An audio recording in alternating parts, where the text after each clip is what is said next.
Rebonjour à tous. Il me revient en l'absence regrettée du professeur. Ah, micro marche pas. Pardon. D'accord. On va attendre un petit peu alors.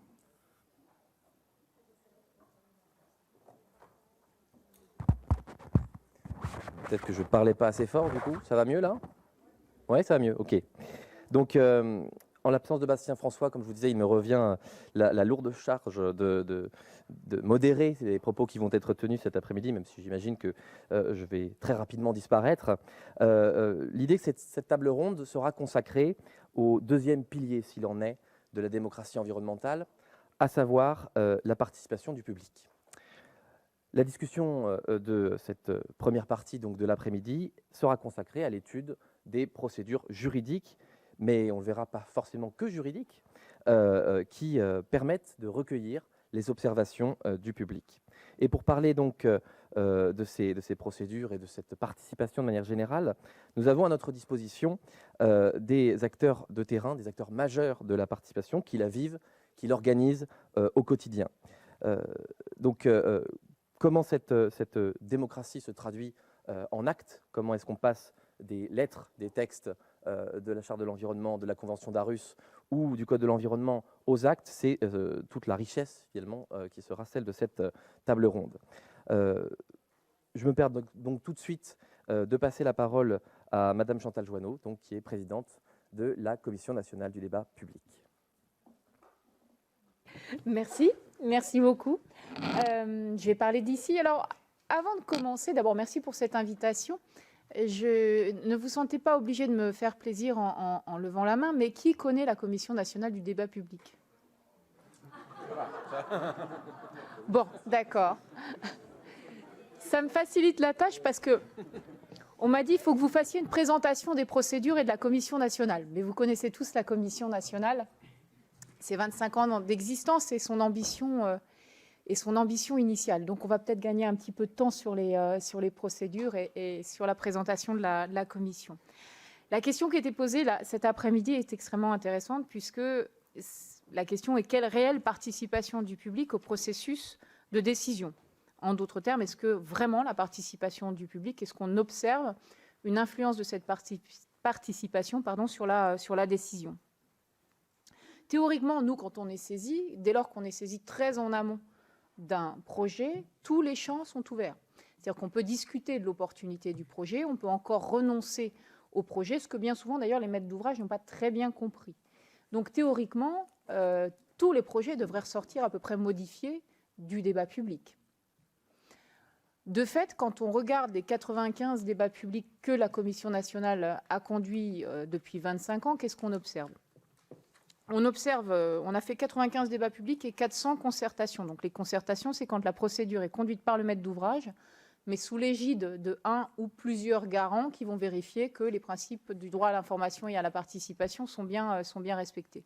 Sur la partie débat public, donc là vraiment organisée par la Commission nationale, on observe que dans leur quasi-totalité, les projets sortent modifiés.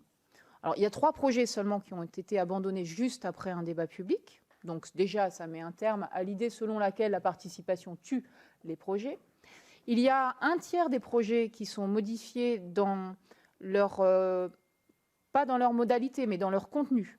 C'est-à-dire que le projet lui-même est repensé à l'aune de ce qui a été dit pendant le débat public, dont à peu près une vingtaine de projets qui reprennent des options qui ont été portées par le public lui-même, des options donc qui à l'origine n'avaient pas été présentées par le maître d'ouvrage. Et grosso modo, 60-65% des projets qui vont évoluer, mais dans leur modalité de conduite. Donc pas tellement dans le fond du projet, mais dans leur modalité de conduite. Donc sur le débat public, on a des projets qui ont vraiment profondément évolué.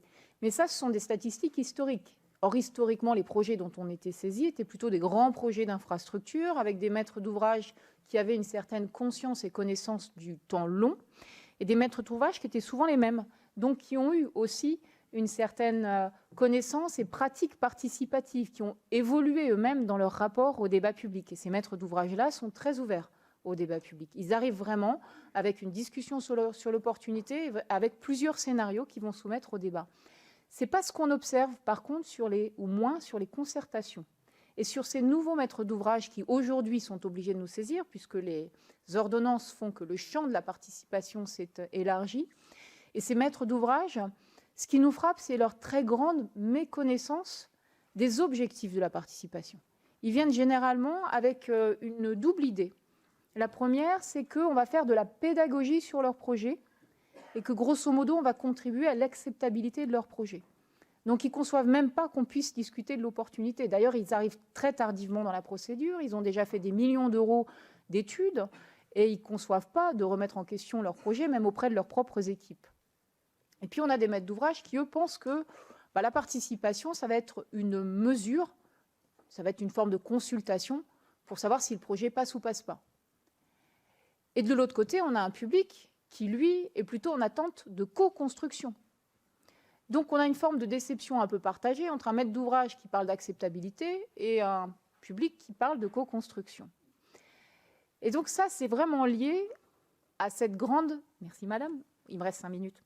C'est vraiment lié à cette grande méconnaissance des maîtres d'ouvrage, des objectifs de la participation. Et c'est d'autant plus grave qu'on constate tous une forme de marketing croissant de la participation, c'est la baseline de tous les discours politiques ou tous les discours publics. Et dans cette baseline, on parle ensuite d'outils. On dit la participation, c'est faire du chiffre. Vous pouvez très bien faire du chiffre dans de la participation, ce n'est pas très compliqué. Vous pouvez avoir 1 million de participants sur un site internet qui mettent un mot. Et ceci n'a rien à voir avec une histoire récente. Mais ils mettent un mot, ça ne vous apporte rien en termes de contenu. Ce qui compte, ce n'est pas de savoir si les gens sont pour ou contre, c'est le pourquoi. Vous pouvez aussi parler évidemment du tirage au sort, on va sans doute en parler. C'est extrêmement intéressant, ce qui se passe aujourd'hui est extrêmement intéressant. Mais ça ne touche pas toute l'ambition de la participation, qui est de permettre à tout public concerné de pouvoir s'exprimer. Le plus important, c'est de savoir pourquoi on le fait. C'est de savoir si réellement on est prêt à considérer que c'est un éclairage de la décision. Et donc, tout l'enjeu aujourd'hui, nous, collectivement, pour que la participation ait un sens, il faut que les décideurs comprennent que c'est un éclairage de leur décision et qu'elle n'est utile que s'ils l'écoutent de manière extrêmement qualitative. Et je le dis avec d'autant plus de force que, justement, le fait que la participation se diffuse énormément, si elle est trop déceptive, et c'est ce qu'on observe, qu'est-ce qui va se passer? Si le lien à la décision n'est pas assez fort, si vous avez des décisions qui sont motivées de manière extrêmement laconique, à la suite d'un débat public qui aura duré plusieurs mois, qui aura été préparé pendant plusieurs mois, où des personnes se sont investies pendant des semaines et des semaines pour participer à des réunions, pour contribuer, et qu'à la fin, vous avez une décision qui fait à peine mention à ce qui s'est dit, qui ne répond même pas aux recommandations, les personnes vous disent ensuite, ça ne sert à rien. Autant recourir à la désobéissance civile, autant aller s'exprimer dans des contre-débats, autant aller recourir éventuellement à la violence. Et finalement, c'est un petit peu ce qu'on observe. Et que peut-on dire, nous? Quand on regarde le Code de l'environnement qui s'occupe de participation dans notre domaine, la CNDP, vous avez à peu près 25 pages, extrêmement détaillées sur comment nous saisir, qu'est-ce qu'il faut apporter, comment va se dérouler le débat, surtout bien l'encadrer dans ces délais, parce que c'est long, la participation. Mais par contre, le lien à la décision, c'est 2 lignes. Le maître d'ouvrage doit dire comment il tient compte des enseignements du débat. C'est tout. Donc il peut répondre 2 lignes, il peut ne pas répondre aux recommandations ou simplement à une partie des recommandations. Il sera dans la plus pure légalité.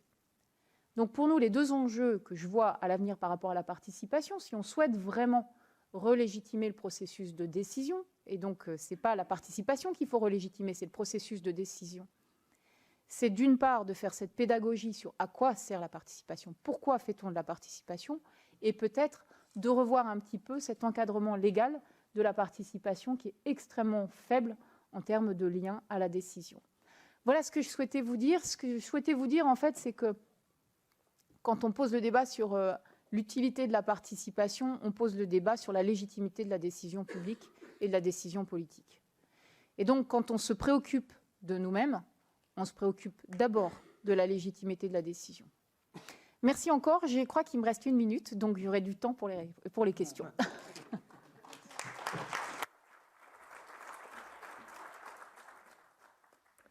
Merci beaucoup et sans tarder, nous allons passer la parole à Brigitte Chalopin, du coup, qui va nous parler donc de l'enquête publique et des commissaires enquêteurs. Nous vous écoutons. Bon, je veux tout d'abord remercier bien évidemment le sénateur Guillaume Gontard pour l'organisation de ce colloque qui me donne bien évidemment l'occasion de peut-être replacer l'enquête publique dans le processus de démocratie environnementale et puis en même temps de peut-être mettre en avant la Compagnie nationale des commissaires enquêteurs, qui est donc la seule instance qui regroupe 95% des commissaires enquêteurs inscrits sur les listes d'aptitude et qui, en matière de formation et en matière d'occupation, entre guillemets, du territoire, joue un rôle important. Alors, je ne reviendrai pas, bien évidemment, sur ce qu'a dit Chantal Joanneau et que je partage absolument entièrement sur le concept même de la participation du public et de son utilité et de son bien-fondé. Mais je voudrais un petit peu, justement, revenir sur cette procédure qui est à la fois ancienne et qui peut paraître très souvent mal connue. Donc l'enquête publique, elle est bien évidemment indispensable pour tout projet qui est soumis à évaluation environnementale aujourd'hui. Elle constitue, c'est un prolongement bien évidemment de cette phase amont, et elle constitue, décrite par Chantal Joanneau, et elle constitue bien évidemment un moment fort de démocratie participative. Elle est la dernière étape démocratique de dialogue environnemental avant la décision finale. C'est une procédure qu'on dit originale, elle est typiquement française, et elle n'a pas d'équivalent bien évidemment dans les autres pays européens, et je dirais qu'elle n'est ni du passé, ni dépassée. Pourquoi ? Parce qu'elle a su malgré tout évoluer au fil des réformes, des différentes réformes qui l'ont encadrée, et la dernière en date étant celle de l'ordonnance du 3 août 2016. Donc, j'ai envie de dire que cette procédure, elle a indéniablement aujourd'hui atteint une maturité certaine, même si tout peut toujours évoluer. Donc, je voulais quand même vous donner quelques chiffres. En 2018, 5 412 enquêtes publiques ont été organisées sur notre territoire, contre 5 860 en 2017 et 9 483 en 2013. Je vous donne ces notions de chiffres parce que vous comprendrez mieux ensuite par mon propos pourquoi ces chiffres pourraient servir d'indicateur. Et puis, 3 810 commissaires enquêteurs étaient inscrits sur les listes d'aptitude en 2018, et la même chose contre plus de 6 000, 7 000 il y a encore quelques années. Les objectifs de l'enquête publique, je pense que vous les connaissez tous, ils sont bien définis par la loi. J'ai quand même envie de vous les redonner. C'est que l'enquête publique a bien pour objet d'assurer l'information et la participation du public, ainsi que la prise en compte des intérêts des tiers lors de l'élaboration des décisions susceptibles d'affecter l'environnement. Les observations et propositions parvenues pendant le délai de l'enquête sont prises en considération par le maître d'ouvrage et par l'autorité compétente pour prendre la décision. Donc son but est clair, il est bien d'informer, soumettre à l'avis et recueillir les suggestions de la population, préalablement, donc notamment à l'approbation des documents d'urbanisme, mais aussi avant la réalisation de travaux d'équipement, d'aménagement ou d'ouvrages exécutés par des personnes publiques ou privées, opérations qui bien évidemment sont, en raison de leur nature et de leur consistance, ou du caractère encore des zones concernées, susceptibles d'affecter l'environnement ou de porter atteinte au droit de la propriété. L'enquête publique, ce que je veux préciser, n'intervient pas sur de simples orientations ou la détermination des caractéristiques générales d'un projet, mais bien sur un projet que l'on dit finalisé, c'est-à-dire après avoir passé toute l'étape, bien évidemment, de la concertation. Ce qui permet à ce moment-là au public d'émettre son avis en toute connaissance de cause. Alors je sais, on dit souvent que cette intervention, elle est souvent discréditée pour sa tardivité dans le processus de décision, mais je pense qu'au contraire, c'est une dimension essentielle là, de sincérité et de la complétude de l'information du public, qui parfois n'est pas toujours assurée par la phase de concertation préalable. Alors l'enquête publique, elle ne s'oppose pas, et ça je tiens à le dire, elle ne s'oppose pas et surtout n'est pas mise en concurrence avec la concertation menée en avant. Cette dernière, menée sous l'égide bien évidemment de la CNDP ou au niveau local, permet au public de discuter, enfin, quand on peut, de l'opportunité des projets, de ses alternatives et variantes, alors qu'au moment de l'enquête publique, le projet est à un stade plus avancé qui traite de sa mise en œuvre. Et l'enquête vise alors à mieux comprendre les enjeux en présence, les intérêts soulevés et à évaluer et limiter les impacts qui en découlent. Donc les deux procédures, elles se complètent et l'une ne saurait se substituer à l'autre. Leur articulation contribue bien évidemment à assurer une véritable participation et un débat démocratique tout au long de l'élaboration d'un projet. Si elle constitue ce dispositif de la démocratie locale, l'enquête publique privilégie bien évidemment le terrain et la proximité. Pourquoi ? Parce que si la participation du public ne se décrète pas, à mon avis, et elle n'est jamais acquise d'emblée, elle se recherche et résulte souvent dans les faits d'une réunion de conditions nécessaires qui favorise une appropriation collective d'un projet et donc une mobilisation à sa juste mesure. Et précisément, une enquête publique peut y contribuer. Et son absence, à mon avis, ne laisserait sans doute au public que la voie du recours juridictionnel qui entraînerait bien évidemment, et on le sait, d'importants retards sur la mise en œuvre des projets. Donc, l'enquête publique est par essence l'un des meilleurs moyens de faire remonter aux décideurs ce que ressent véritablement le terrain au travers du filtre de cette autorité indépendante qui n'a aucun lien avec quelque parti que ce soit, c'est le commissaire enquêteur.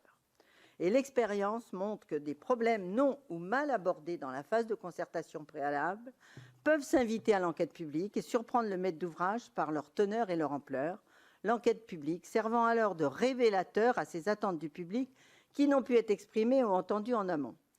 Le commissaire enquêteur, là-dedans, c'est quoi? C'est le pivot, vraiment la pierre angulaire de l'enquête publique. Et du commissaire enquêteur, je peux vous le dire, de l'Ancien Régime au commissaire enquêteur d'aujourd'hui, la fonction et le rôle ont considérablement évolué.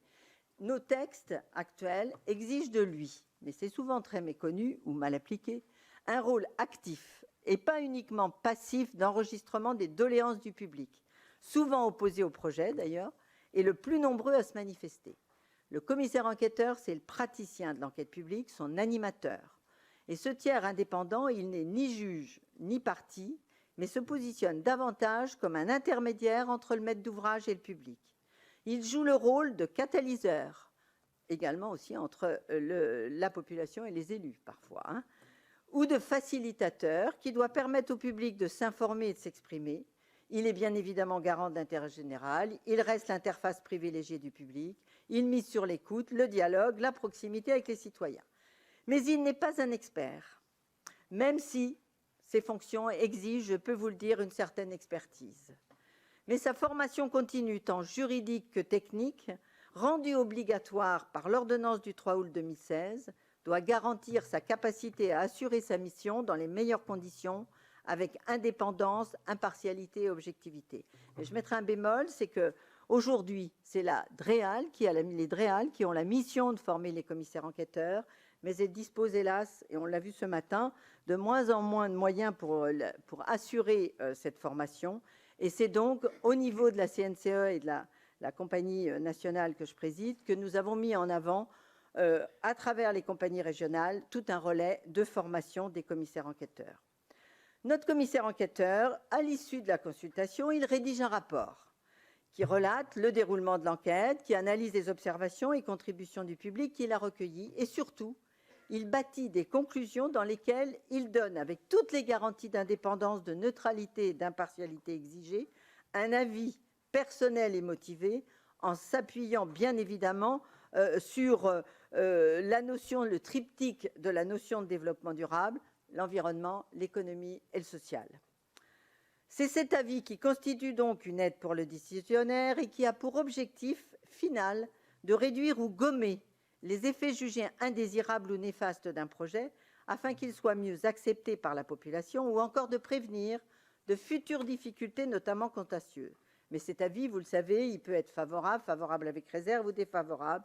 Il a seulement une particularité de taille, c'est qu'il n'est aujourd'hui que consultatif et n'est donc pas toujours suivi, sans compter qu'il est souvent et vous le savez aussi, contesté, remis en cause, parfois jugé insuffisant quant à sa motivation, conduisant à mettre en doute le bien-fondé du rôle des commissaires enquêteurs. Mais là, je laisserai Gabriel Hunman réagir alors au sujet de cette problématique, car, et je réagirai à ce moment-là si c'est utile. Donc voilà, donc l'enquête publique, c'est vraiment un outil d'information du public, de recueil d'opinion, qui permet dans la majorité des cas de mesurer l'acceptabilité sociale et environnementale d'un projet. Et bien évidemment, je veux dire aujourd'hui, c'est qu'elle ne bénéficie pas, cette enquête publique, de la juste reconnaissance qu'elle mérite en dépit des atouts qu'elle présente.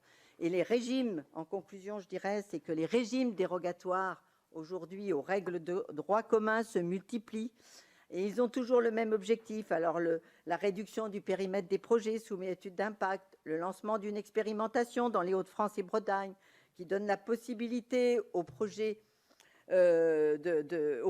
de remplacer l'enquête publique par une simple consultation électronique du projet.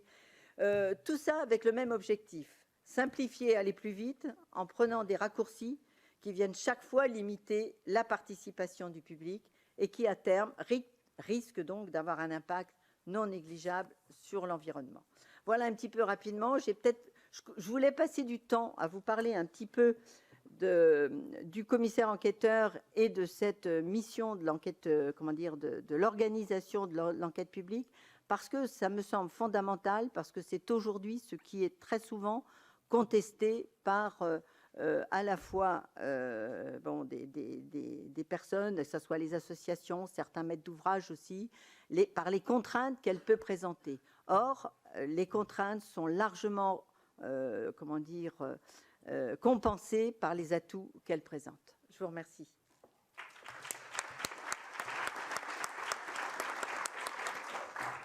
Merci beaucoup, chère madame, de cette belle défense d'une procédure qui a tous ses mérites, vous avez raison.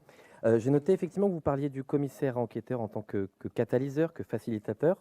Est-ce qu'il ne serait pas aussi un empêcheur de tourner en rond? C'est peut-être la question qu'on va poser tout de suite à monsieur Gabriel Hunman. Merci. Merci pour l'introduction. Bonjour à toutes et à tous, rebonjour. Si la CNDP existe depuis 25 ans, l'autorité environnementale au niveau national depuis 10 ans, le commissaire enquêteur existe depuis le 19e siècle. C'est très peu connu. D'ailleurs, encore, les commissaires enquêteurs sont peu connus.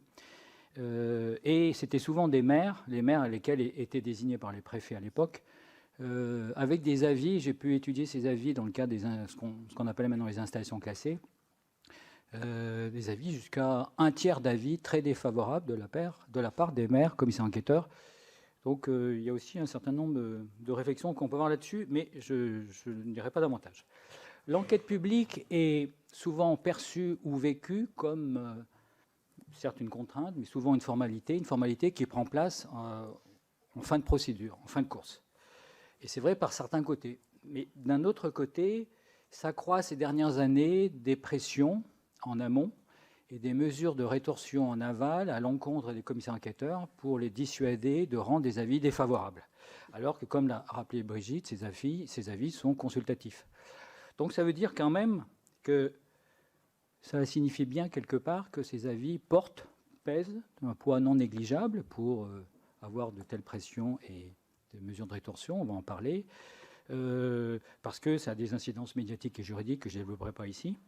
Je dirais simplement que, à l'inverse aussi de ce qui se passe pour l'autorité environnementale, où il y a un mémoire en réponse obligatoire maintenant pour les projets, mais pas pour les plans programmes, on n'appelle pas ces mémoires en réponse, mais on va simplifier aussi par rapport au bilan de concertation de la CNDP. Ensuite, il n'y a pas de réplique, c'est-à-dire que l'autorité environnementale ne répond pas à mémoire en réponse, ni la CNDP. Or, ce n'est pas le cas du commissaire enquêteur. Mémoire en réponse du maître d'ouvrage, le commissaire enquêteur, derrière, donne son avis sur son mémoire en réponse et conclut aussi là-dessus. Donc c'est aussi un élément important qui peut plaire ou déplaire. Le commissaire enquêteur est souvent aussi le seul élément, le seul protagoniste à pouvoir juger, évaluer de l'opportunité du projet en tant que tel, même s'il est en fin de course. Tous ne le font pas, mais rien ne l'interdit, au contraire. notamment par rapport aux observations du public qui ne manquent pas par rapport à l'opportunité du public, par rapport à l'opportunité du projet. La CNDP ne peut pas le faire, l'autorité administrative non plus, les services administratifs n'en parlons pas, seul le commissaire enquêteur peut le faire. Donc ça porte aussi.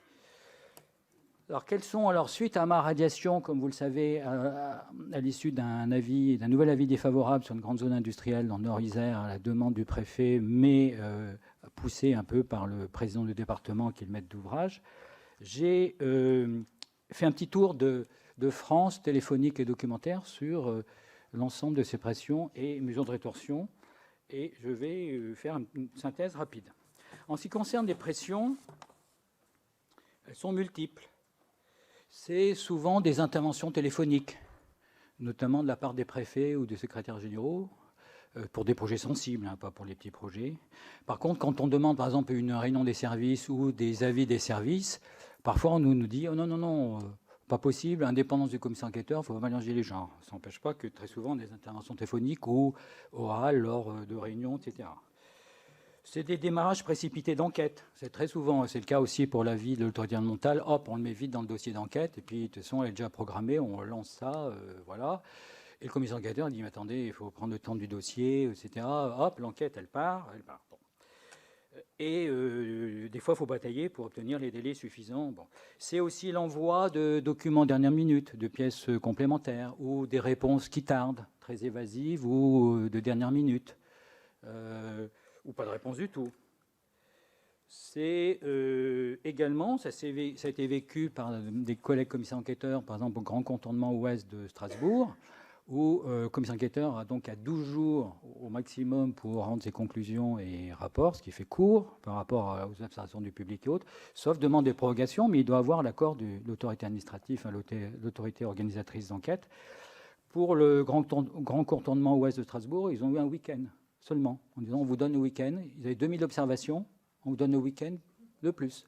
Et on leur a dit, mais pourquoi voulez-vous passer du temps à examiner toutes ces observations? Elles disent toutes la même chose.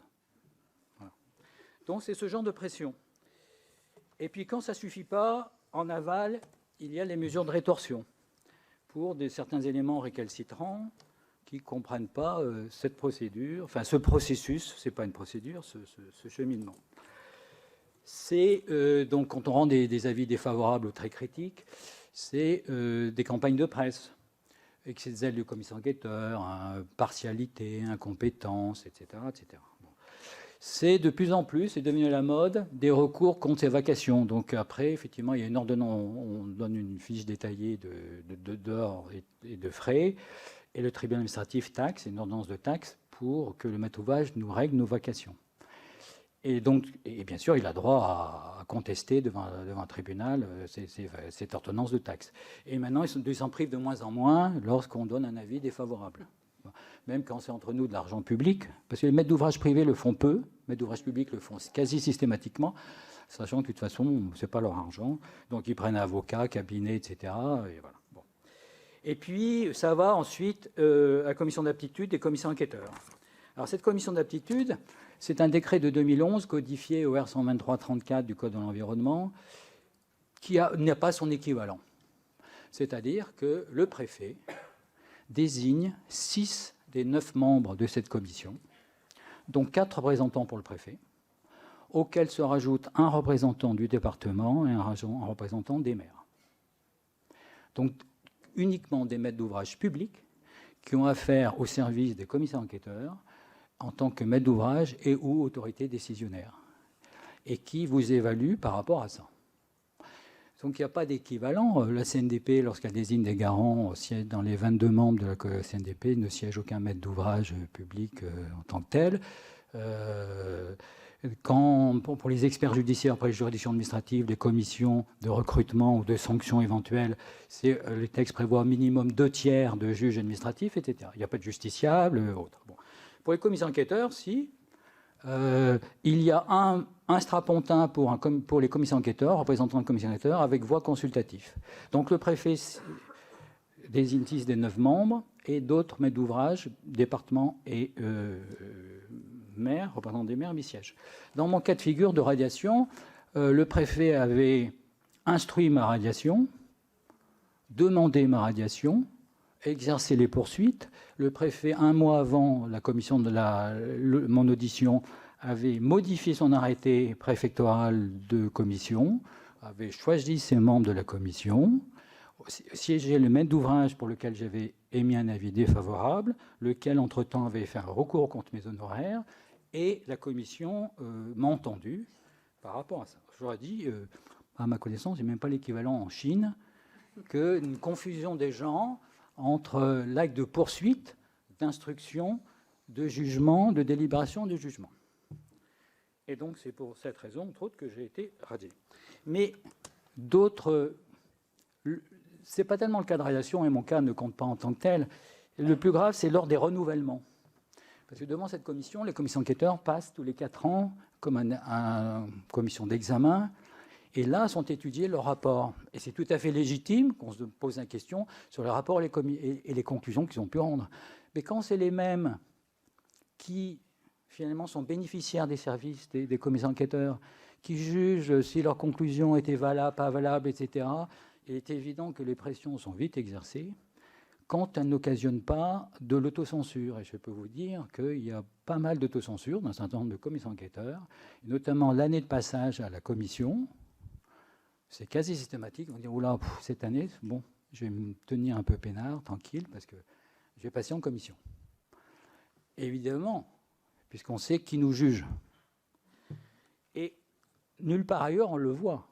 Donc c'est vraiment une antithèse de tout. Et s'il me reste quelques instants, je préciserai, par exemple, la jurisprudence est constante, contraire, qu'au nombre des principes généraux du droit qui s'imposent à toute autorité administrative, toute instance administrative, figure le principe d'impartialité. Le Conseil d'État, dans un arrêt de 2019, a précisé que le principe d'impartialité des autorités administratives, découlant de l'article 16 de la Déclaration des droits de l'homme, implique que tout organe administratif est soumis à une obligation d'impartialité pour l'examen des affaires qui relèvent de sa compétence. C'est le Conseil constitutionnel, etc., qui précise le respect des droits de la défense en matière disciplinaire implique en particulier l'existence d'une procédure juste et équitable garantissant l'équilibre des droits des parties. C'est la Cour de cassation qui dit « La confusion des fonctions d'enquête, de poursuite et d'instruction et de jugement dans le déroulement d'instances disciplinaires porte atteinte au principe d'impartialité comme à l'égalité des armes entre les parties, etc. etc. » Or, par la constitution, par la composition même de ces commissions, rien n'est respecté. Et donc, c'est effectivement un moyen de pression ou d'autocensure, je le répète, assez efficace, qui s'exerce de plus en plus. Et donc, je voulais simplement vous en informer et vous alerter à ce sujet. Je vous remercie.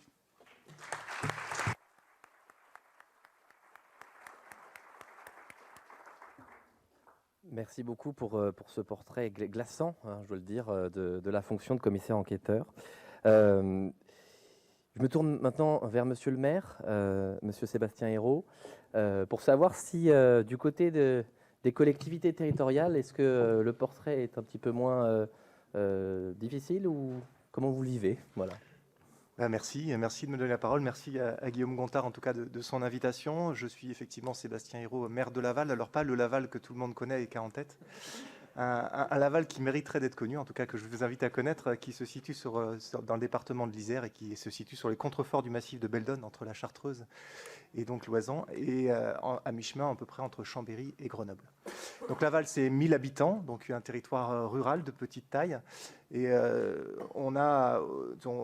quand j'ai été installé maire, en tout cas quand j'ai été élu maire en début 2014, j'ai souhaité placer ce mandat avec l'ensemble de l'équipe municipale qui composait le conseil municipal sous le signe de la transition énergétique et sur le signe aussi de la transition démocratique. Parce que je considère que la transition énergétique, qu'elle soit urgente ou pas, mérite en tout cas de travailler également ces questions de démocratie et donc en lien notamment avec ces questions d'enquête publique et notamment.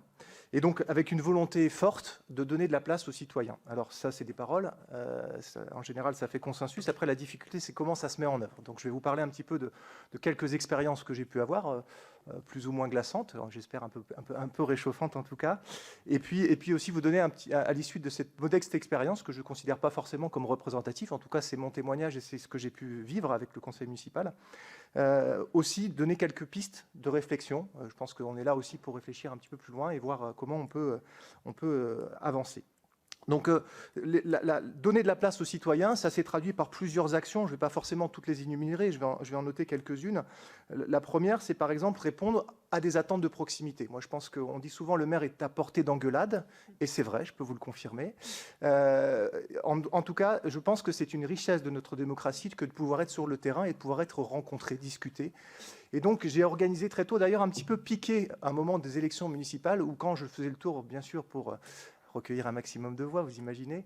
Je me souviens d'un électeur qui m'avait piqué en me disant « je vous vois aujourd'hui, mais je ne vous reverrai jamais ». Et donc, ça m'avait un peu piqué. Je m'étais dit « bon, ok, j'en fais la promesse qu'il me reverra ». Et donc, j'ai mis en place des réunions de hameaux, en fait, tout simplement, des réunions de concertation de hameaux. Alors, j'ai de nombreux hameaux, et enfin, voilà. L'objectif, c'était surtout d'être là, sur le terrain, et de répondre à des problèmes de proximité, les ordures ménagères, la circulation des véhicules, l'éclairage public, etc. Mais toujours dans une logique d'écoute attentive, parce que je pense que ceux qui vivent mieux les problèmes, c'est ceux qui les vivent, c'est ceux qui sont sur le terrain, et donc d'essayer de trouver ensemble des solutions, avec l'obligation, bien sûr, que la réunion suivante vienne avec des solutions, ou en tout cas des réflexions, des aménagements par rapport à ce qui avait été dit précédemment. Donc ça, c'est une première phase qui a été menée, qui a été plutôt des réussites. Je me souviens d'ailleurs d'une réunion qui avait commencé à 10h, où à 14h, les riverains discutaient encore. Moi, je leur disais, écoutez, j'aimerais bien les manger, est-ce qu'on peut arrêter? Voilà. En tout cas, c'était toujours très, très intéressant, parfois aussi bousculant. Ensuite, un deuxième volet qu'on a travaillé sur la question de la concertation, c'est aussi de donner moyens à la concertation. C'est un sujet un petit peu à la mode, on entend beaucoup parler de budget participatif, mais c'est vrai que dans nos communes rurales, nos petites communes, c'est assez atypique. En tout cas, moi, je pense pouvoir dire que dans le Grésivaudan, parmi les 46 communes qui constituent la communauté de communes, on était la première commune à mettre en place ça. Donc, on a mis en place un budget participatif modeste, 5% du budget de fonctionnement de la commune, mais avec des règles assez claires, en disant, voilà, l'objectif, c'est que ça ne conduise pas à des dépenses de fonctionnement supplémentaires, mais aussi et surtout que vous vous impliquiez dans la réalisation des projets, et aussi que le choix des projets, ce ne soit pas les élus qui les fassent, mais ce soit les gens qui soient présents et qui siègent et qui proposent des projets. Donc c'était une première approche qu'on a lancée et qui a plutôt bien fonctionné. On a eu des projets extrêmement intéressants. Et ce que j'ai trouvé intéressant dans le processus, c'est qu'un certain nombre de porteurs de projets qui venaient avec des projets qui leur paraissaient extrêmement simples se sont rendus compte de la complexité de mener à bien certains projets, et voire même sont allés jusqu'à proposer finalement de ne pas les mener parce qu'ils étaient trop complexes. Alors qu'à première vue, ça leur paraissait extrêmement simple. Donc ce processus-là me paraissait intéressant. Et puis, le point majeur de l'action qu'on a voulu porter, c'est l'associer les habitants sur les questions importantes, lourdes, structurantes pour notre collectivité. Alors c'est bien évidemment les PLU, le PLU, je parle au pluriel parce que dans la vie des maires, des choses qu'on retrouve régulièrement, j'ai eu la chance de le vivre 2 fois, et puis des projets d'aménagement. Alors, on a sur le PLU, on a fait de nombreuses réunions publiques. Donc, quand il a été élaboré, on a fait quand même 23 réunions publiques. Alors, c'est vrai que ce n'est pas le nombre. Moi, je retiens ça, effectivement. Ce n'est pas le nombre qui fait la qualité, c'est la place qu'on donne et les marges de manœuvre qu'on donne aux gens qui participent. En tout cas, on a essayé, autant que possible, de laisser une large place à la concertation. On a aussi travaillé des projets d'aménagement. À la suite de l'approbation du PLU, j'ai un aménageur qui est venu me voir en me disant vous avez fait une OAP sur un secteur, moi ça m'intéresse, et je vais faire pas mal de logements, parce que bien sûr il y avait une question de rentabilité économique qui le préoccupait, et ce que je comprends tout à fait. Et puis je lui ai dit moi j'aimerais bien qu'on place la concertation au cœur de ce sujet-là. Et puis bon, il a avancé, il m'a posé des questions, j'ai commencé à y répondre, et puis je me suis retrouvé très vite dans une impasse, où un jour, il est venu poser un permis de construire en me disant « voilà notre projet ». Et je lui ai dit « non, ce n'est pas notre projet, ça c'est votre projet ». Et je vous ai dit du départ que je voulais mettre la concertation et que j'ai l'impression d'avoir été un peu floué. Donc on a réussi à annuler ce permis de construire, à refuser ce permis de construire qui n'a pas été attaqué, donc c'est une bonne chose. Et puis, il est revenu me voir en me disant moi j'aimerais bien qu'on retravaille. Je lui ai dit écoutez, il m'a posé une première question, il m'a dit qu'est-ce que c'est du petit collectif pour vous? Du petit logement collectif, on est une commune rurale, 90% des logements créés, c'est des maisons individuelles. Et je voulais mettre en place du petit collectif, c'est la volonté politique qu'on affichait. Et donc il m'a redemandé, qu'est-ce que vous voulez, qu'est-ce que c'est du petit collectif pour vous? J'ai dit, écoutez, je refuse de répondre à votre question. Par contre, tel jour, telle heure, il y a une réunion publique et c'est les habitants qui vont répondre à cette question. Et donc on a mis en place une réunion publique avec des groupes de travail. On avait commencé, comme le permis de construire avait été déposé et refusé, un certain nombre d'habitants, bien sûr, avaient consulté le permis et puis s'était inquiété de l'envergure du projet, 46 logements à l'échelle d'une commune de 1000 habitants, vous imaginez bien. Et donc, beaucoup d'inquiétudes, et notamment des choses qui, par chance, étaient formalisées, donc nous aidaient à mieux comprendre les choses. Et donc, on a organisé les tables exactement par thème de ce qui était source d'inquiétude. La taille des logements, la question des déplacements, la question des infrastructures nécessaires à ça, etc. Et puis, on a laissé la place aux habitants. Et j'avoue que c'était une réunion perturbante, clairement. J'ai été parfois insulté, parfois chahuté. Des habitants m'ont demandé pourquoi j'étais là. J'aurais dit, je pourrais simplement être chez moi devant la télé, mais je pense que si je suis là, c'est parce que ça a un intérêt par rapport au projet. Et au final, on en est sorti avec des idées que j'ai trouvées extrêmement intéressantes. Et je peux vous dire qu'à la suite de ces réunions, alors c'est peut-être pas complètement désintéressant non plus, mais l'aménageur m'a dit qu'il reconnaissait qu'il y avait une qualité de projet qui était nettement supérieure à l'issue de cette concertation. Je vais néanmoins mettre un bémol. À l'issue de cette première phase de concertation, on en a fait une deuxième, assez rapidement derrière, pour déjà montrer les évolutions du projet qu'on avait cadré, et puis aussi écouter encore un peu plus les habitants. Et à cette deuxième réunion, ne se sont présentés finalement qu'une majorité de riverains. Et on a discuté, je me souviens d'une discussion qui a duré pendant une demi-heure, d'un riverain qui s'inquiétait d'un muret qui faisait 1,50 m de haut, qui était juste sous sa propriété. Et donc là, j'ai vu un peu les limites d'une concertation qui, parfois, peut s'appuyer sur des personnes qui, de toute façon, vont être opposées au projet parce qu'elles sont riveraines et qu'elles ont surtout intérêt à ce que rien ne bouge. C'est très caricatural. Alors, pour finir, moi, je vais évoquer quelques messages. Moi, je voudrais dire d'abord que quand on porte, en tant qu'élu, des projets sur son territoire, il faut avoir conscience que tout projet suscite des craintes, c'est inéluctable. Que la concertation, c'est avant tout un processus. Le mot a été dit ce matin, je voulais le redire. C'est quelque chose sur le temps long. C'est quelque chose qui n'est pas sanctionné uniquement, et j'utilise le terme sanctionné de manière un peu provocatrice, par une enquête publique à la fin. C'est quelque chose qui s'inscrit dans la durée et qui nécessite, pour moi, de fixer un cadre clair. Qu'est-ce qui est négociable? Qu'est-ce qui n'est pas négociable? Qu'est-ce qui est de l'engagement politique, de la volonté politique forte? Et puis, qu'est-ce qui relève de la capacité des marges de manœuvre que chaque citoyen peut avoir en participant à ce processus de concertation? Donc, donner le cadre. Un des enjeux aussi, c'est de mobiliser. Moi, le petit reproche que je fais aujourd'hui, j'ai eu une enquête publique sur un PLU qui a été ensuite annulée, donc j'ai une deuxième enquête publique qui a démarré mardi, et j'ai une autre enquête publique en cours sur un projet de centrale hydroélectrique. C'est un petit peu à l'image des 3 premières remarques qu'on a eues sur l'enquête publique du PLU, là, pour l'instant. 3 remarques, je veux que mon terrain soit constructible. Alors, soit on arrive à mobiliser des gens qui sont directement intéressés à titre personnel par rapport au projet, soit on arrive à mobiliser des gens qui sont directement opposés par rapport au projet qui est proposé. Parce que bien sûr, on n'arrive jamais à avoir unanimité. L'arbre à palabre, ça existe, mais dans d'autres pays. En tout cas, voilà, il y a cette difficulté-là. Donc, pour moi, un des enjeux, c'est de pouvoir mobiliser un panel représentatif et pas seulement les extrêmement contre ou les extrêmement intéressés directement par rapport au projet. Et puis, je pense qu'il y a une posture à avoir, écouter, trouver le compromis. C'est vrai que nous, élus, on n'est pas forcément très bien outillés à ça. La question de la concertation, ce n'est pas une habitude dans nos modes de fonctionnement. On a la chance d'avoir en Isère une association des maires qui est plutôt ouverte sur ces questions de formation et qui forme les élus, mais ce n'est pas forcément toujours le cas. En tout cas, la concertation ne permet certainement pas de mettre tout le monde d'accord, mais je pense que dans la partie de la population qui ne se prononce pas par rapport au projet, qui n'a pas une connaissance fine du projet, l'information qu'on en donne, la simplification des choses qu'on peut leur mettre à disposition, la façon dont ils peuvent s'exprimer, leur permet de se forger une idée et d'être soit pour, soit contre. Et je pense que c'est un des enjeux, pour moi, de l'enquête publique et de la question de concertation. Pour conclure, moi, j'évoquerai simplement les termes d'un proverbe africain qui m'est cher. Tout seul, on va plus vite. Ensemble, on va plus loin.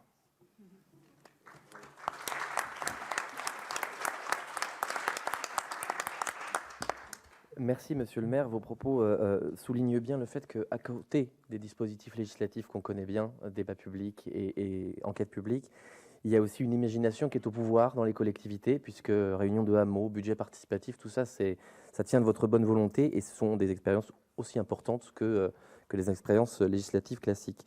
D'ailleurs, je crois que c'est ce dont va nous entretenir maintenant le sénateur Guillaume Gontran, justement de cette imagination qui est dans les collectivités territoriales. Oui, mais merci. Moi, c'est vrai que je vais avoir une intervention qui va vraiment aller dans le sens de Sébastien, le maire de Laval, parce que je pense qu'on a un petit peu la même expérience, puisque j'ai été aussi maire d'une commune rurale de moins de 1000 habitants, et donc avec ces mêmes problématiques, à la fois sur l'expérience d'un PLU et surtout de cette réflexion, parce que je ne sais pas si on l'a peut-être plus qu'ailleurs, mais quand on est sur des petites collectivités, sur des petites communes, il y a de toute façon cette proximité. Comme tu disais, on est à portée d'engueulade, mais là, je pense qu'on est même vraiment à portée directe. Et donc, il y a de toute façon cette réflexion de comment on peut associer le plus grand nombre, comment on porte cette concertation. Et puis, c'est vrai que, moi, il me semble que les collectivités, que ce soit communes, que ce soit l'intercommunalité, elles sont quand même au cœur de cette transition énergétique, écologique, démocratique, et que cette chance d'avoir cette proximité-là, c'est peut-être sur cette échelle-là qu'on peut vraiment travailler, je dirais, en profondeur sur cette question-là. Et surtout, c'est peut-être là où on peut réellement innover, oser, essayer, expérimenter, parce que je pense que c'est peut-être aussi ce qui nous manque. On a un cadre légal, mais il faut aussi pouvoir le faire évoluer, et on peut aussi inventer des choses à côté de ce cadre légal. Je voudrais, j'avais deux exemples à donner un petit peu concrets voilà, pour peut-être plus imager ça, mais je voudrais sur un premier exemple sur la question du PLU, parce que moi c'est vrai que quand j'ai pareil mis en place avec mon équipe municipale, on a travaillé sur un plan local d'urbanisme, j'ai été assez perturbé, et je pense que c'est le cas de beaucoup de maires où en fait tous les retours qu'on peut avoir, toutes les discussions qu'on peut avoir avec toutes les concertations qu'on peut essayer de mettre en place, c'est vrai que souvent on a des phases de grande déception parce que c'est, on va dire, beaucoup tourné sur l'intérêt privé. Est-ce que mon terrain va être constructible? Est-ce qu'il ne va pas être constructible? Est-ce que je vais être gêné par le futur voisin ou pas? Est-ce que, comme tu dis, le mur va me... Voilà. Et que toute cette phase de concertation en amont, de réflexion sur l'intérêt général est souvent difficile à mettre en place, difficile à faire rien que venir les gens, quoi, parce que c'est vrai que organiser des réunions, même très en amont, il y a beaucoup de gens qui se disent au départ à quoi ça sert, pourquoi je vais me déplacer pour ça, et puis dès que hop, on met le doigt sur le terrain ou sur son projet particulier, tout de suite on a un retour. Et donc moi ça m'avait beaucoup perturbé de me dire comment on pourrait travailler là-dessus, comment on pourrait faire évoluer ça et remettre du coup l'intérêt général au cœur.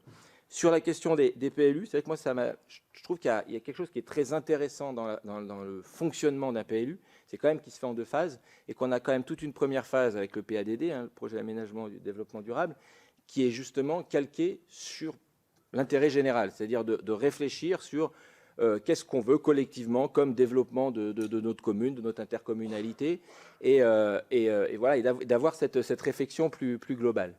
Et puis ensuite, on a la deuxième phase et la mise en application de cette réflexion qui va être sur du plan, sur des terrains qui sont constructibles ou pas constructibles, sur des AOP, et je dirais des choses très opérationnelles.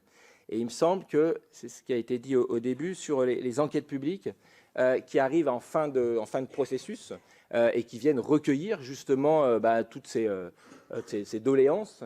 Il me semble qu'on pourrait, alors je ne sais pas comment, mais c'est quelque chose qui moi, je pense, me percute, de dire qu'on pourrait avoir peut-être des enquêtes publiques, alors 2 enquêtes publiques, ou en tout cas des enquêtes publiques en 2 temps, pour en tout cas avoir une obligation plus institutionnelle à l'issue de ce PADD pour obliger aussi des personnes à venir motiver, à venir travailler sur cette question de l'intérêt général, du développement, et de la même manière qu'on le fait en fin de document. Parce qu'ensuite, on aura un débat qui sera en 2 temps, c'est que en fin de parcours, bien sûr qu'il y aura toujours l'intérêt privé qui sera mis en avant, parce qu'on est tous pareils, on va défendre son terrain, on va défendre son intérêt particulier, mais il sera toujours en regard avec l'intérêt général qui a été discuté en amont. Donc il me semble qu'en tout cas, en termes de procédure, je n'ai pas la solution, mais il me semble qu'il y a vraiment quelque chose à réfléchir sur comment on peut mettre cet intérêt général en premier. Et un autre exemple qui est, moi j'ai une toute petite commune dans le Trièves au sud de Grenoble. On est dans une intercommunalité, on était en territoire à énergie positive, donc il y a toute une réflexion sur comment être autonome en énergie et en production de notre énergie, également en lien avec de la sobriété. Il y avait toute cette réflexion. Et puis, donc, on avait plutôt réfléchi, parce qu'on est sur un territoire sur l'hydroélectricité, sur le photovoltaïque. C'est vrai que l'éolien n'était pas quelque chose sur lequel on avait pu même avoir l'idée. Et puis un jour, moi j'ai un opérateur qui est venu me voir dans ma commune en me disant, ben voilà, on a repéré sur les cartes, etc., on pourrait mettre des éoliennes. C'était bon, c'est tombé sur ma commune. Bon, sympa.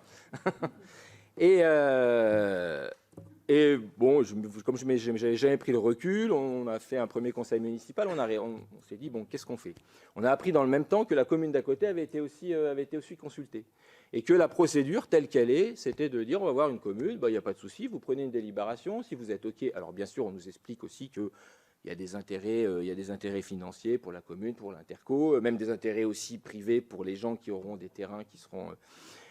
vous prenez une délibération et puis on va commencer, ça ne vous engage à rien, on va commencer l'étude et puis ensuite on rentrera dans une procédure avec un permis de construire, une enquête publique, etc.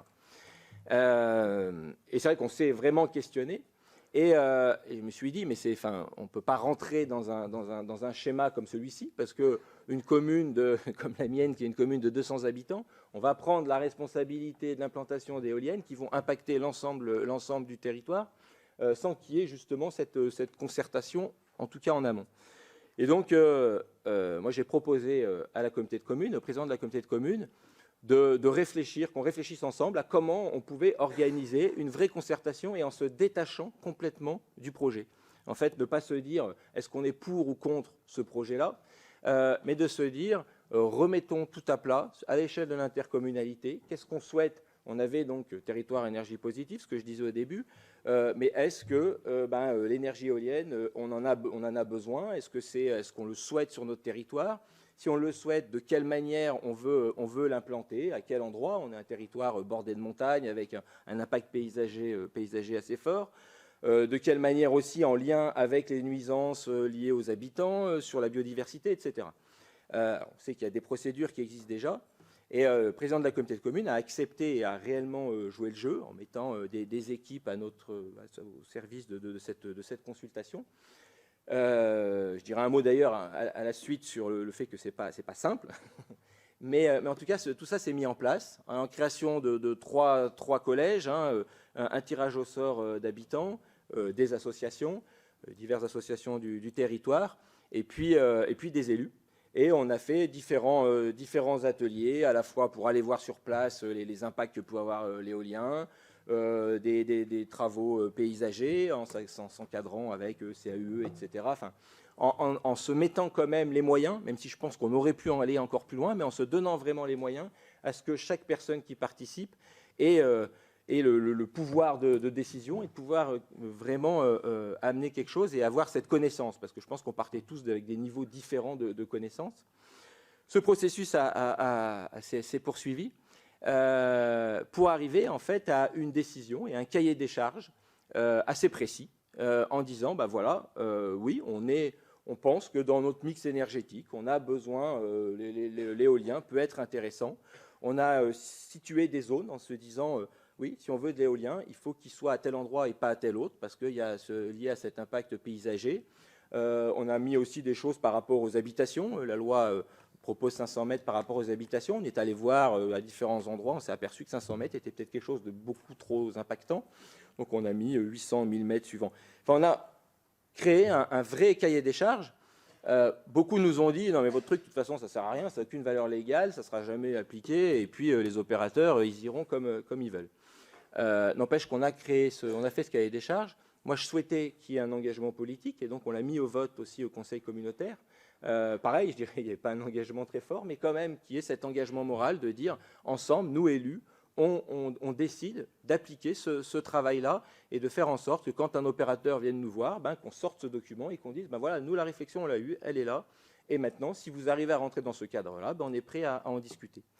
Et sur le recul, puisque c'était il y a 2 ans, je crois, moi j'ai revu des opérateurs. Alors certains qui ont vu qu'il y avait eu ce travail-là, qui ont dit Nous, on peut rien faire, on peut rien faire pour vous, parce que c'était trop compliqué. Parce que ce que j'ai pas dit aussi, c'est que dans ce qu'on avait décidé, c'était qu'il y ait vraiment cette implication citoyenne et une participation citoyenne au projet, participation aussi financière, que les communes, que ça retombe réellement sur les collectivités et sur les citoyens. Et puis, on a encore des opérateurs qui viennent nous voir sur 2 communes et qui ont complètement intégré ce qu'on avait réalisé et qui sont en train de réfléchir. Et je me dis, alors je ne sais pas si cette démarche en tout cas est parfaite, mais elle a plein de manques, mais en tout cas, elle permet vraiment de se donner des outils, de dire à un territoire, on peut prendre les choses en main collectivement, faire une vraie participation et prendre en compte la vie de chacun. Et surtout, c'est que le jour où il y aura le projet, puisque là, on n'a pas encore parlé du projet particulier, du coup, on l'abordera différemment. Oui, il y aura ces impacts.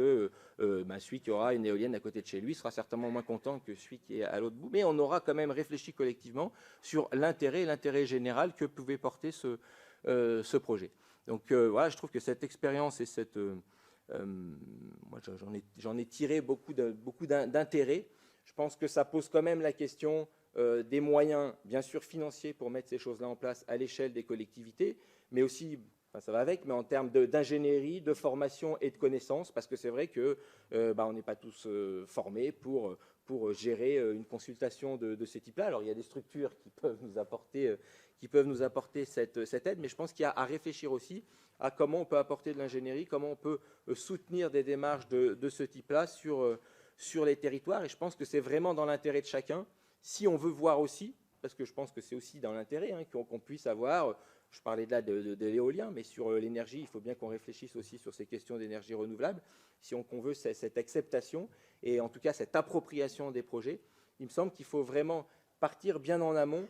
Et moi, j'aurais envie de dire même d'arriver vraiment à se déconnecter du projet, et avoir une première vision très globale pour ensuite rentrer sur une problématique plus particulière. Voilà, merci.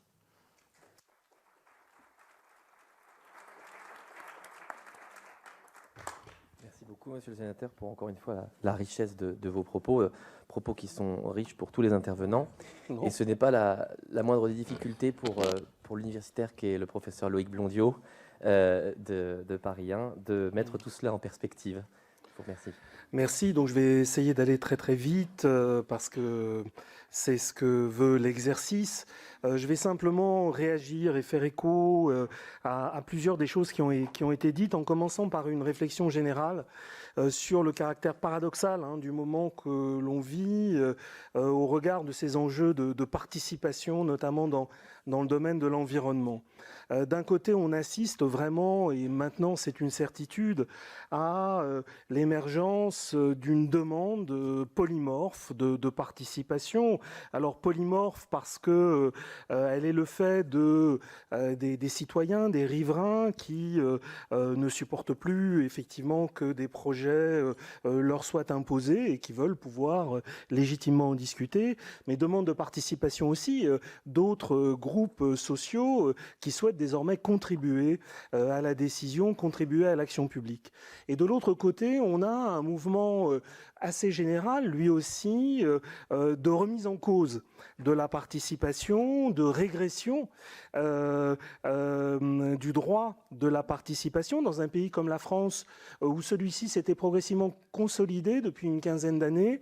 On assiste vraiment à un détricotage ou un début de détricotage de ce droit de la participation et qui se justifie par les exigences de l'économie et qui est parfaitement conforme avec l'idéologie néolibérale selon laquelle finalement il n'y a qu'une seule manière de penser, de gérer les sociétés, c'est au travers d'un certain nombre d'indicateurs de croissance et dans ce cadre-là, la démocratie, le débat n'a évidemment pas beaucoup de sens.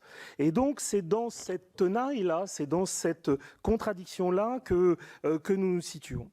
Alors, il a été dit aussi, et c'est très intéressant, et ça a été dit d'emblée, qu'aujourd'hui, il reste un impensé sur à quoi sert la participation.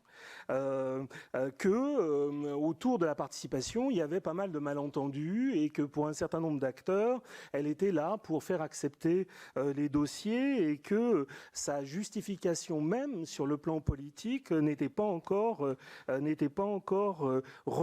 reconnue. Cela nous amène à dire que ce que l'on croyait être un processus d'acculturation à la participation, là encore, qui date d'une vingtaine d'années, et que pour nous tous, ici, qui sommes intéressés par cette question, semblait assez évident. Ce processus, il est beaucoup plus lent qu'attendu, que désiré, et que la participation ne fait pas toujours sens pour un certain nombre d'acteurs. Troisième remarque, à quoi sert la participation?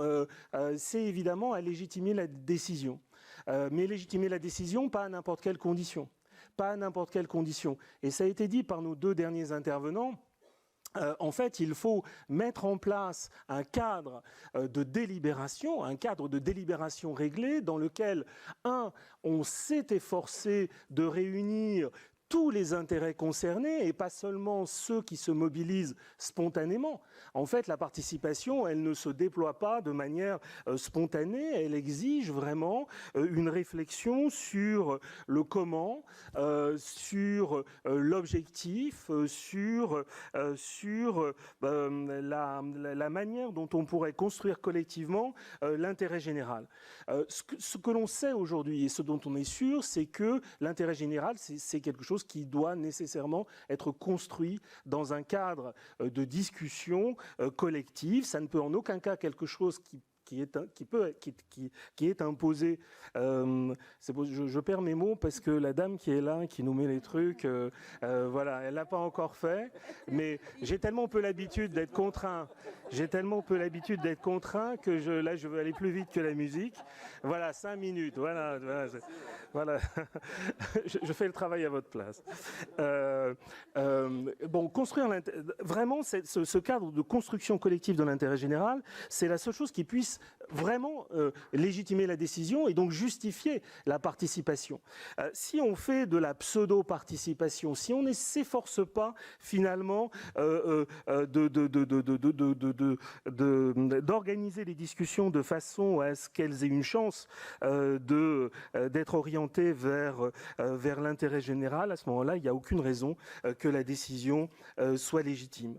Les menaces qui pèsent, autre remarque, les menaces qui pèsent sur les commissaires enquêteurs et sur la CNDP, sur les conseils de développement. La seule structure de participation à l'échelle intercommunale existante aujourd'hui est elle aussi menacée de disparition. Donc ce mouvement de régression de la participation, c'est un mouvement puissant, c'est un mouvement fort, doit nous faire réagir parce qu'elle se fait à bas bruit, cette opération. Elle se fait à bas bruit alors même qu'il y a des initiatives beaucoup plus spectaculaires et dont je fais partie, par exemple, comme la Convention citoyenne pour le climat, qui semble laisser penser qu'il y a au contraire une extension de l'orientation vers la participation. Et je crois qu'il faut pas se tromper. Il me semble qu'un dispositif aussi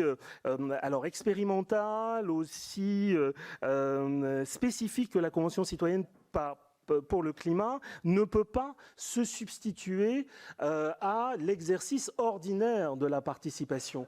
Parce que la majeure partie des projets, aujourd'hui, est affectée par ce type de participation. Et que ce soit l'enquête publique, que ce soit la CNDP, l'enjeu est effectivement de faire valoir à la fois la nécessité de l'autonomie. On voit bien comment elle est précieuse, cette autonomie. Le fait que la CNDP soit une autorité administrative indépendante et que sa présidente soit inamovible, par exemple, est quelque chose de précieux. Quand on voit les contraintes qui pèsent sur les commissaires enquêteurs, hein, ce qui nous a été dit, on voit bien la fragilité de ces dispositifs. Donc ce statut d'autonomie de celui qui organise la concertation est un acquis démocratique majeur. Et il faut se battre pour le maintenir, cet acquis démocratique majeur. Et puis cette professionnalisation, cette ingénierie de la participation, sans laquelle il n'y a pas de bonne participation, il faut le dire une fois pour toutes, tout cela doit être préservé. Et puis dernier élément, voilà, 2 minutes, je me plie à cette règle qui me frustre beaucoup.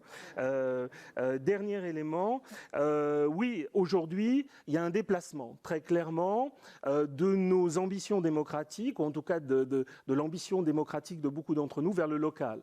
Il y a une promesse qui semble émerger et qui est que c'est à l'échelle locale qu'on va réussir simultanément la transition démocratique et la transition écologique. Et on voit des concepts comme celui de commun, comme celui de municipalisme ou de communalisme, séduire à raison beaucoup d'entre nous.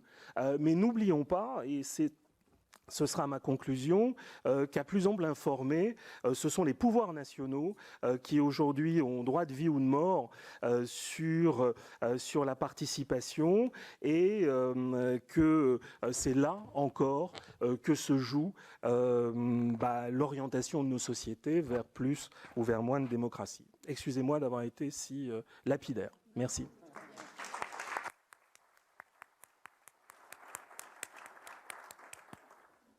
Nous avons sans doute maintenant l'occasion de poursuivre le débat justement avec la salle, donc j'imagine qu'il y aura beaucoup de réactions. Monsieur, oui. Merci. Moi, j'ai un témoignage sur la CCC, la Convention des citoyens pour le climat. J'étais hier soir et je me présente, Armel Prieur, je préside une association pour l'emploi sans carbone, post-effondrement, on pourrait dire. Mais pour l'emploi, parce qu'il faut l'emploi.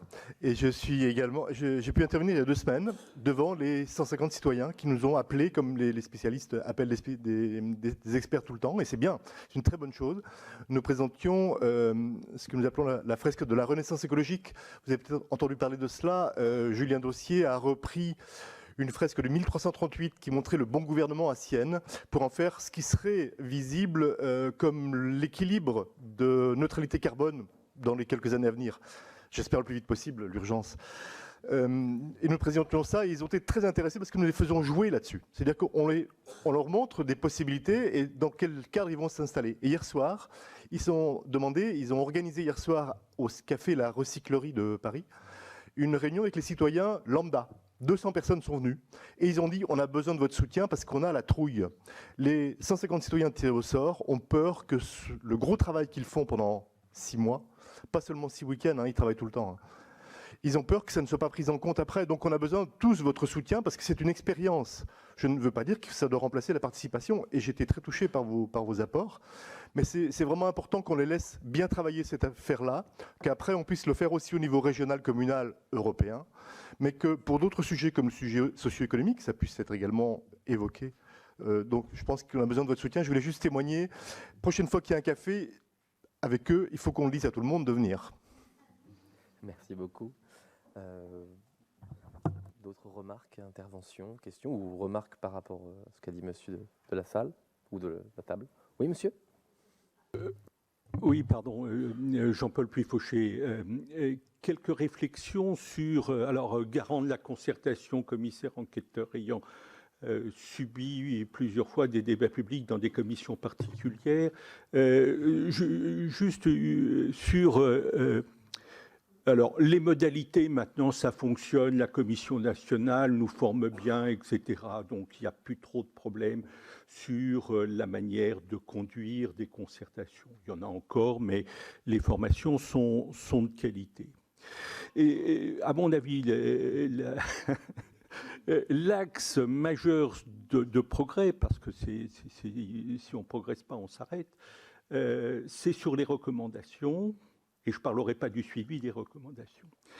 Mais c'est un véritable problème. Hein. Quand je dis que je n'en parlerai pas, je ne sais pas en parler. Hein. Voilà. À mon avis, par mes expériences, il y a deux catégories profondément différentes de recommandations à l'issue du débat public. Il y en a celles qui remettent en cause des politiques publiques. Et je prendrai 2 exemples. Hein. La ligne Baudre-Carros, que Gabriel Hunman connaît bien, puisqu'il était avec moi à l'époque, elle a conduit à la mise en place, sur la zone Provence-Alpes-Côte d'Azur, de la maîtrise de l'énergie. La ligne ne s'est pas faite, mais le programme de maîtrise de l'énergie a eu lieu. C'est-à-dire que la recommandation, il n'y avait pas de recommandation formelle, mais on a réussi à avoir une recommandation. J'ai après été sur le débat de la 31 bis. Alors j'ai regardé le débat de la 31. Ce qui est intéressant de regarder quand on est là-bas dans la Moselle, c'est la proportion d'intermodalité qui a eu lieu à la suite de la 31. C'est-à-dire que les acteurs locaux ont compris que les gens réclamaient de l'intermodalité. Et quand on regarde les taux d'intermodalité, on s'aperçoit que la voie fluviale et le train ont des proportions d'intermodalité qu'on ne trouve pas dans les autres régions. Enfin, il y a une autre région. Puis après, par expérience toujours, il me semble que bien souvent, la recommandation va porter non pas sur la politique publique, mais sur le partage de la ressource naturelle. C'est-à-dire qu'on va essayer de voir comment est-ce que le projet remet en cause un partage ou une limitation de la ressource naturelle et va poser question par rapport à la limitation. Alors que ça soit les sols, la forêt, que ça soit l'eau, que ça soit l'énergie et les énergies positives. Enfin, tout ça est là. Mais vous voyez, on est dans un autre domaine de recommandation. Et c'est ça qui, quelquefois, est pas facile à gérer pour quelqu'un qui essaye de gérer, c'est de voir est-ce que la demande du public porte sur une politique publique qu'il faudrait remettre en œuvre, remettre en cause, ou sur du partage de la ressource naturelle. Et puis alors, c'est une question que je pose à Chantal Jouanneau, bien sûr, et puis à Gabriel Hunman, et parce que je ne suis pas d'accord avec Madame Chalepin, mais c'est pas grave, on est là pour montrer des désaccords. Le commissaire enquêteur et l'expertise. Alors, on n'est pas des experts, certes, mais je pense que de plus en plus, il faut acquérir une très grande expertise parce que les projets sont complexes et les expertises montent. Et là, je pense qu'il y aurait peut-être quelque chose à approfondir. Merci. Du coup, la question pour Madame Jouanneau, excusez-moi, moi, je n'avais pas saisi, du coup, vous pouvez peut-être nous la donner. La question pour Madame Jouanneau. C'est quelles recommandations et comment est-ce qu'il faut, quel travail il faut conduire là-dessus, quoi. Alors, ce qui est... Ça rebondit sur l'ensemble de la table ronde parce que finalement tous les intervenants sont intervenus sur une chose, c'est quand même le lien à la décision. Ouais. L'expérience douloureuse de Gabriel Hunman, c'est le lien à la décision. L'expérience positive des 2 élus, c'est leur choix justement d'organiser la participation parce que vous êtes engagés dans une amélioration de la décision. C'est aussi ce que tu disais, c'est le témoignage aussi sur les citoyens de la conférence pour le climat, mais je les comprends. Hein. Le véritable enjeu de tous les processus participatifs, c'est qu'est-ce qu'on en fait après. Si c'est une proposition ou un projet de loi, est-ce qu'il va être amendé, quelle position le gouvernement va tenir sur les amendements. C'est ça le véritable enjeu. Et nous, par rapport aux recommandations, alors nous, Commission nationale, en fait, ce qui est assez intéressant, c'est que la loi dit explicitement qu'on ne doit pas émettre d'avis en opportunité sur le projet. Elle le dit explicitement. C'est intéressant d'ailleurs, il faudrait retrouver les discussions qui ont eu lieu au Parlement pour connaître la genèse de cet article qui nous impose cette totale neutralité. Alors je vous rassure, on peut ne pas émettre d'avis en opportunité sur le projet et quand même dire beaucoup de choses. Parce que ce qui est dans le débat public, ce que vous parce que vous avez plus. Là, il y a plein de garants dans la salle, hein, donc ils pourront tous témoigner. Il y en a plein qui sont silencieux, mais on pourra les faire parler. Ce que vous observez, vous, dans le débat public, c'est qu'on part d'un sujet très technique, d'un projet très technique, et il y a ce qu'on appelle l'élévation du débat. C'est que systématiquement, le public, lui, va parler de valeurs et de ce qui le touche énormément. Et quand vous parlez de partage de la ressource, ça vient systématiquement dans les débats aussi. Et donc, la manière dont on donne à voir cette question-là, comme dans, par exemple, le débat public Montagne d'Or, sur, vous savez, le projet d'exploitation de mines d'or en Guyane. Quand on donne à voir de manière assez claire que quand même ce débat public, il a beaucoup réveillé les problématiques internes à la société guyanaise, le manque de considération des Amérindiens, même des paroles qui ont été prononcées pendant le débat public sur non mais ça compte pas, de toute façon il n'y a pas de riz, il n'y a pas de voisins dans la forêt. Et donc, quand on a donné à voir ça, évidemment, on prend une position, quand même, très clairement. Mais là, on n'a pas besoin de prendre position, c'est le public qui prend position. C'est le public qui, de fait, lui, porte ces valeurs-là. Et c'est en ça que le débat public, il est extrêmement riche, extrêmement porteur. Mais je pense que c'est pareil dans les enquêtes publiques, mais je n'ai pas cette expérience. Et sur les recommandations que l'on fait, vous avez raison, c'est M. Ullmann, je crois, qui a dit ça tout à l'heure, on n'a pas de mémoire en réplique. Mais ce que la loi n'interdit pas, elle l'autorise. Donc maintenant, on émet des avis sur les réponses du maître d'ouvrage. Voilà. Là, je salue la nouvelle présidence de la CNDP, parce que j'ai pu connaître les deux précédents.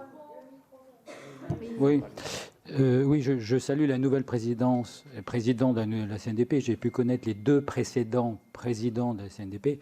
Je peux vous dire que sur l'appréciation d'opportunités ou la façon de se contorsionner pour en parler sans en parler, n'était pas dans leur culture. Donc c'est aussi, au-delà des structures, une question de culture avant tout.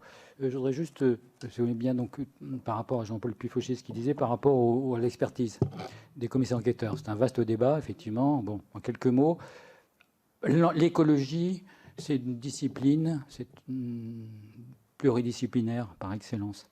Il n'y a rien de plus complexe. Ça touche le technique, le juridique, l'économique, le psychologique, le sociologique, etc.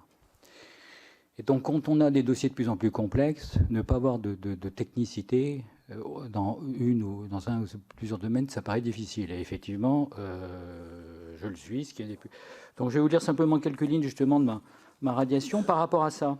La moitié le motif de la radiation concerne cette question d'expertise. Il ressort, donc, première ligne, il ressort des pièces de dossier, des débats que M. Ullmann, expert inscrit sur la liste de la Cour d'appel, donc expert judiciaire, conçoit les enquêtes publiques dont il est chargé comme des missions d'expertise. Cela le conduit à mener des investigations et à rédiger des développements sortant du cadre d'une exécution complète et diligente de l'enquête, dont le coût est supporté par la collectivité publique ou le porteur du projet. Cela l'amène également à solliciter les services administratifs ou les porteurs de projet de façon disproportionnée à la mission qui lui est confiée. Voilà. Donc c'est un des motifs clés et donc pas d'expertise aux yeux de certains. Voilà. Je voudrais juste ajouter sur ce point, effectivement, j'ai bien dit tout à l'heure, le commissaire enquêteur n'est pas un expert. Pourquoi j'ai dit ça volontairement?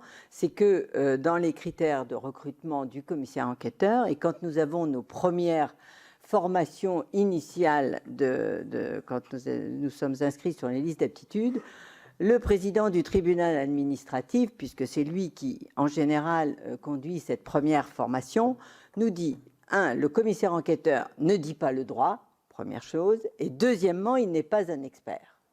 Par contre, ce qu'il faut entendre quand on dit effectivement il n'est pas un expert, c'est que le texte de loi nous donne la possibilité aussi, et c'est très méconnu et peu utilisé par l'ensemble de mes collègues, c'est de pouvoir auditionner qui il veut. Rien ne nous empêche de solliciter une personne. On l'a fait dans des cas, je vais vous donner un exemple, c'est pour un parc éolien offshore. Nous, on estimait qu'il nous manquait des éléments sur le puffin des Baléares qui allait passer dans le secteur. Nous avons déjà pris contact avec l'AE pour savoir un petit peu, avoir l'avis d'experts déjà. Et puis ensuite, nous sommes allés voir un expert du puffin des Baléares que nous avons sollicité. La commission d'enquête est allée voir cet expert. Alors, l'expertise, solliciter des experts est très difficile pour nous parce que vous savez que l'enquête publique est dans un délai doit être organisée dans un délai très contraint. Nous, on nous met des pressions, et ça, je ne démentirai pas Gabriel Hulman, on nous met beaucoup de pression pour rendre nos rapports.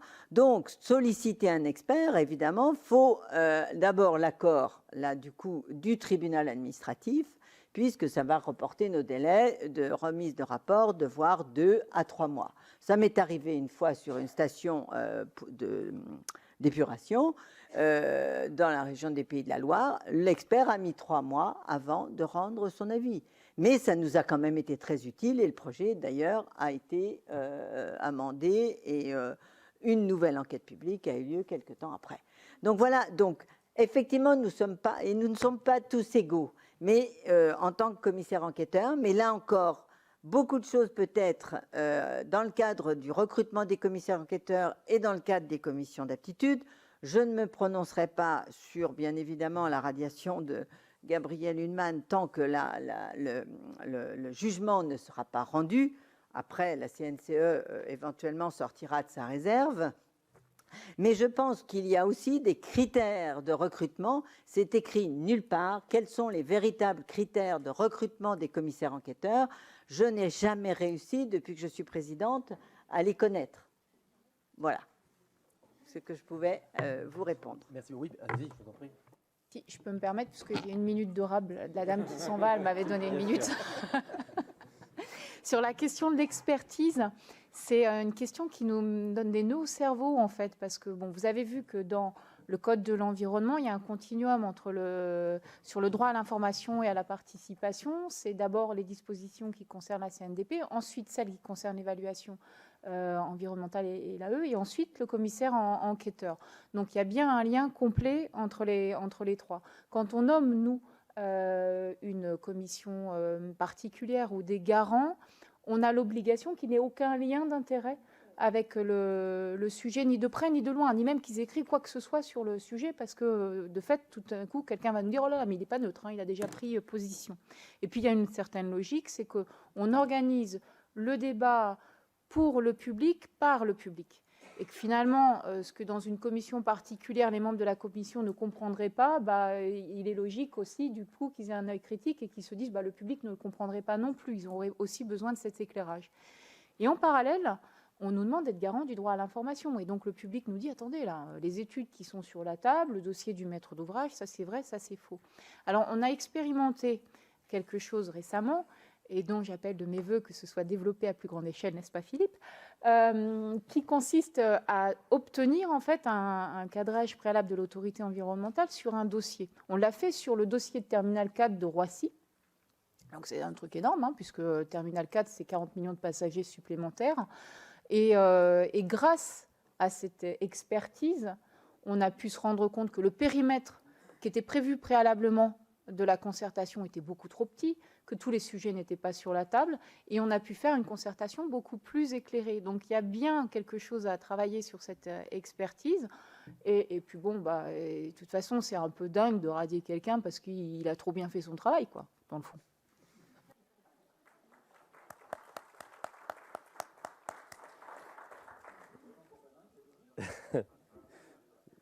Bel hommage donc, qui clôture cette table ronde, à moins qu'il y ait vraiment une ultime question, mais on est déjà... Oh non, on n'est pas trop en retard par rapport au début. Du coup, une ultime question vraiment, ou vraiment toute petite, dites.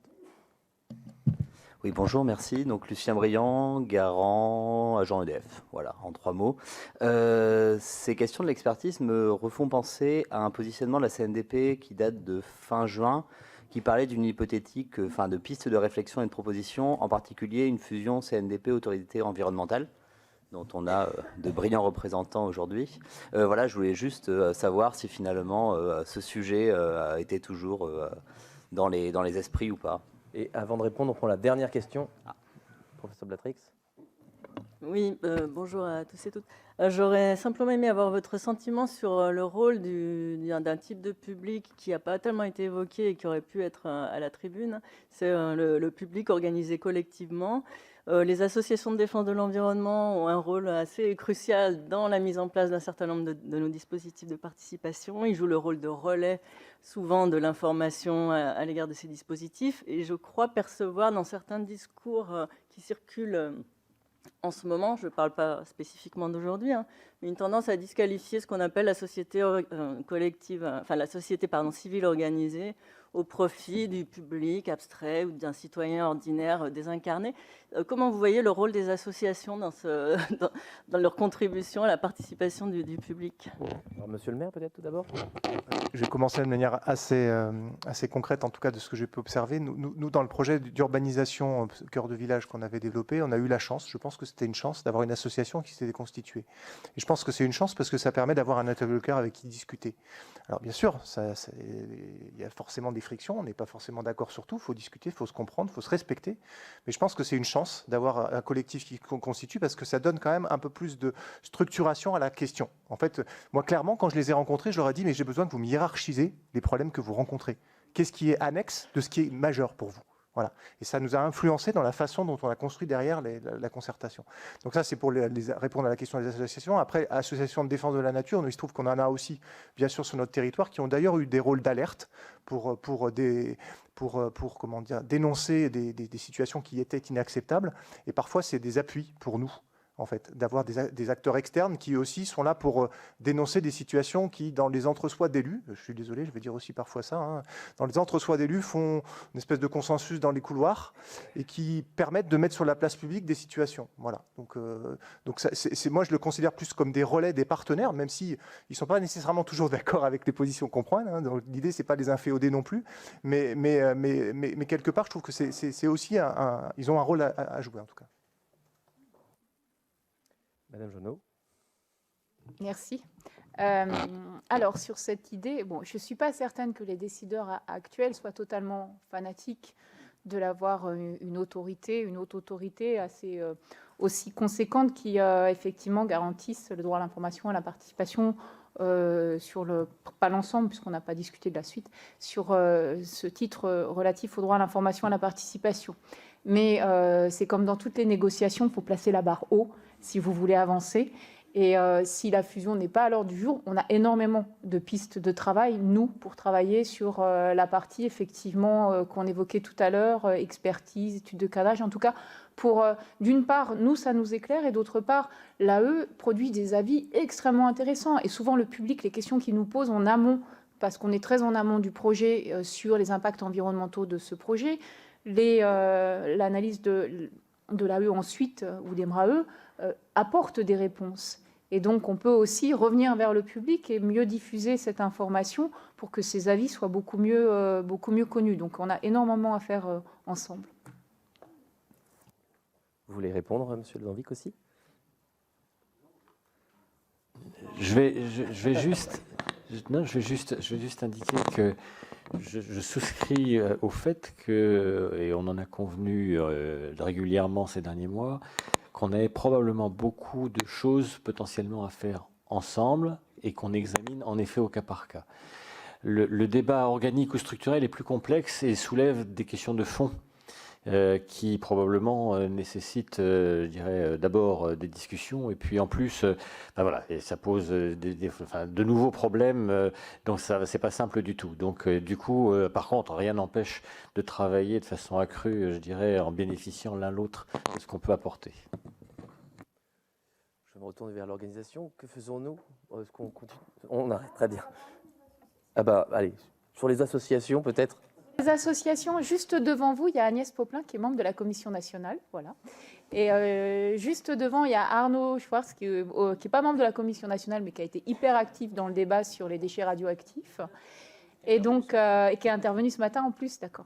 Et ce qui est intéressant dans les processus participatifs, c'est justement de faire dialoguer le public qui se qualifie lui-même souvent d'ordinaire. Hein. C'est parce que c'est souvent ce public se qualifie d'ordinaire avec les associations, avec les décideurs.